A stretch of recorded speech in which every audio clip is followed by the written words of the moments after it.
तो आज हम लोग पढ़ेंगे सिंधु घाटी सभ्यता, जिसे अंग्रेजी में क्या कहा जाता है, इंडस वैली सिविलाइजेशन।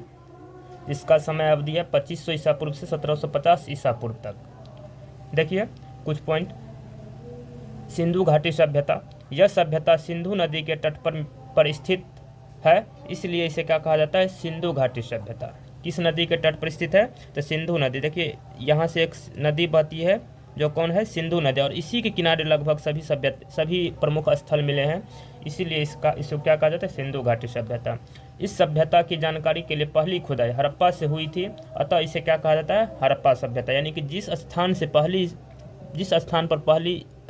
स्थान पर पहली बार खुदाई की गई उस स्थान का नाम क्या था, हड़प्पा, इसलिए इसे क्या कहा जाता है, हड़प्पा सभ्यता। हड़प्पा सभ्यता के कई और नाम है, जैसे घग्गर सभ्यता, कांस्ययुगीन सभ्यता, हड़प्पा सभ्यता, सिंधु घाटी सभ्यता। तो हड़प्पा सभ्यता तो समझ गए कि यह सभ्यता सर्वप्रथम इस स्थान पर खुदाई की गई थी, इसलिए इसे क्या कहा जाता है, हड़प्पा सभ्यता। हड़प्पा सभ्यता वैसे कौन से नदी किनारे है, रावी नदी के किनारे। मोहनजोदड़ो चन्हुद्रो, ये जो है सिंधु नदी के तट पर स्थित है, सिंधु नदी के तट पर स्थित है, इसलिए इस सभ्यता को कहा जाता है सिंधु घाटी सभ्यता। और देखिए घग्गर हाकरा सभ्यता, घग्गर हाकरा सभ्यता, तो यह सभ्यता जो है सिंधु नदी के पश्चिमी और पूर्वी में जो है घग्गर नदी, इस दोनों के बीच में स्थित है, इसलिए इसे क्या कहा जाता है, घग्गर हाकरा सभ्यता। और इसे क्या कहा जाता है, कांस्ययुगीन सभ्यता भी कहा जाता है। क्या कहा जाता है, कांस्ययुगीन सभ्यता। कांस्ययुगीन सभ्यता, कांस्य मतलब कांस्य किस धातु से मिलकर बना होता है, तो कॉपर और टीन। कॉपर और टीन को जो है आप मिश्रण करिएगा तो दोनों से क्या मिलता है, कांस्य धातु प्राप्त होता है। ठीक है, तो इस काल में कांस्य के बहुत सारे आविष्कार हो गए थे, बहुत सारे मूर्ति सब बनने लगे थे, इसलिए इसे क्या कहा जाता है, कांस्ययुगीन सभ्यता। देखिए इस काल यह सभ्यता जो है इस सभ्यता के दौरान लोहे की खोज नहीं हुई थी, यानी कि लोहे से पहले जो धातु था कांस्ययुगीन सभ्यता, कांस्य प्राप्त था, सोना भी प्राप्त था और बहुत सारा धातु प्राप्त था, लेकिन इस समय तक लोहे की प्राप्ति नहीं हुई थी, इसलिए इस सभ्यता को क्या कहा जाता है, कांस्ययुगीन सभ्यता। देखिए IBC के बारे में और बहुत सारा चीज़ जानना है हमें, तो इसकी जानकारी सर्वप्रथम चार्ल्स मैसन ने दी थी। कब, 1826 ईस्वी में। 1826 ईस्वी में सर्वेक्षण जेम्स कनिंघम ने किया था 1861 में। सर्वप्रथम यही व्यक्ति है जो जिसने भारत के प्राचीन संस्कृतियों के बारे में, प्राचीन चीज़ों के बारे में जानने का प्रयास किया और इसके लिए कई प्रयास किए, इसलिए इसे कहा जाता है भारतीय पुरातत्व का जनक। भारतीय पुरातत्व का जनक आपको पूछेगा, भारतीय पुरातत्व का जनक, तो आप मारिएगा क्या, कौन सा आंसर, जेम्स कनिंघम। भारतीय पुरातत्व का जनक किसे कहा जाता है, जेम्स कनिंघम को। इसका नामकरण किसने किया था, जॉन मार्शल। पढ़ेंगे आगे भी।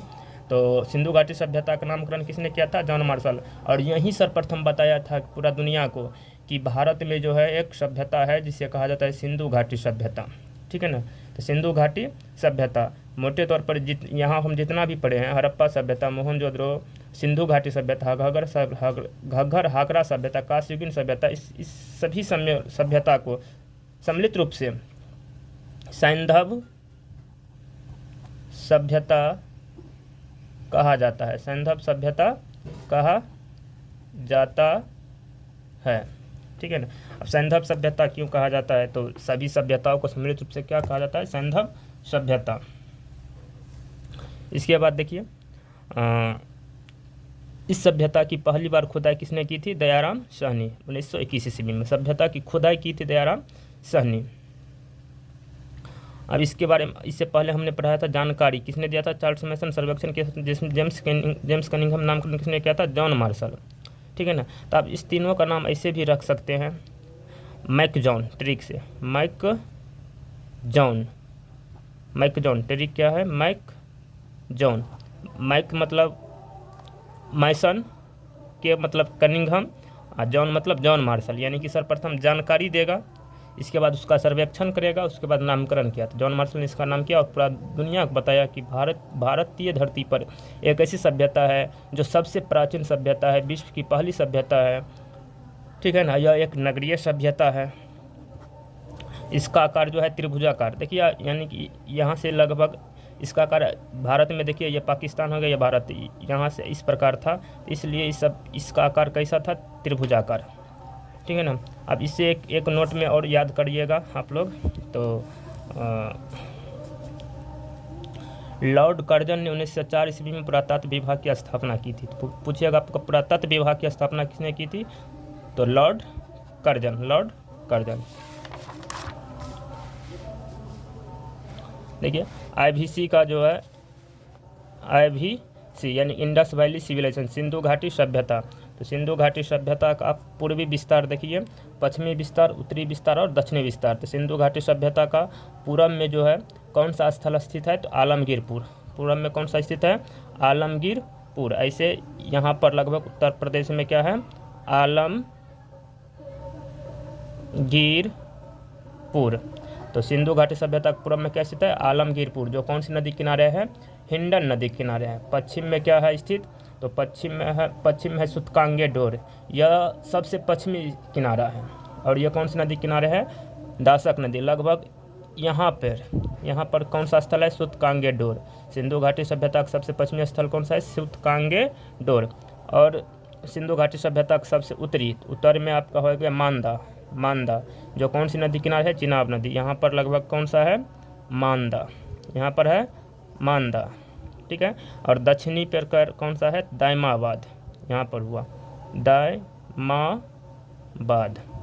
तो ये आपका सिंधु घाटी सभ्यता का पूर्वी, उत्तरी, पश्चिमी और दक्षिणी। कभी कभार ये बहुत अच्छी क्वेश्चन पूछा जाता है। तो ये कहाँ है, महाराष्ट्र में, दायमाबाद। सूतकांगे डोर है, तो सूतकांगे डोर कहाँ है, सूतकांगे डोर यह कहाँ है, तो पाकिस्तान में। मांदा कहाँ है, तो जम्मू एंड कश्मीर में। आलमगीरपुर कहाँ है, उत्तर प्रदेश में। ठीक है। अब देखिए नोट में कुछ बात आप हमेशा के लिए याद रखिएगा। सर्वप्रथम तो आप इसको किसी भी कीमत पर, यानी कि भारत आप समझ लिए बीच में है, तो आपका पूर्वी आलमगीरपुर, पश्चिमी सूतकांगे डोर, उत्तरी मांदा, दक्षिणी दायमाबाद। पूरा स्थल का नाम भी याद रखिएगा।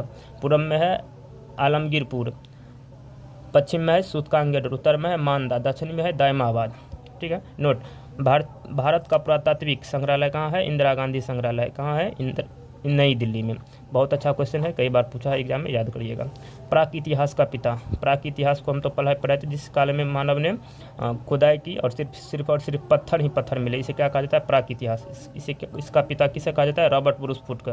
तो भारतीय प्राक इतिहास का पिता किसे कहा जाता है, रॉबर्ट ब्रूस फुट को। आदि इतिहास का पिता किसे कहा जाता है, जॉन मार्शल को। ठीक है। इससे पहले मैंने इतिहास का सभी लेक्चर वीडियो डाल दिए हैं, आप चाहे तो जाकर पढ़ सकते हैं और सीरीज बना लीजिए और अपने एग्ज़ाम को बेहतर बनाइए। धन्यवाद।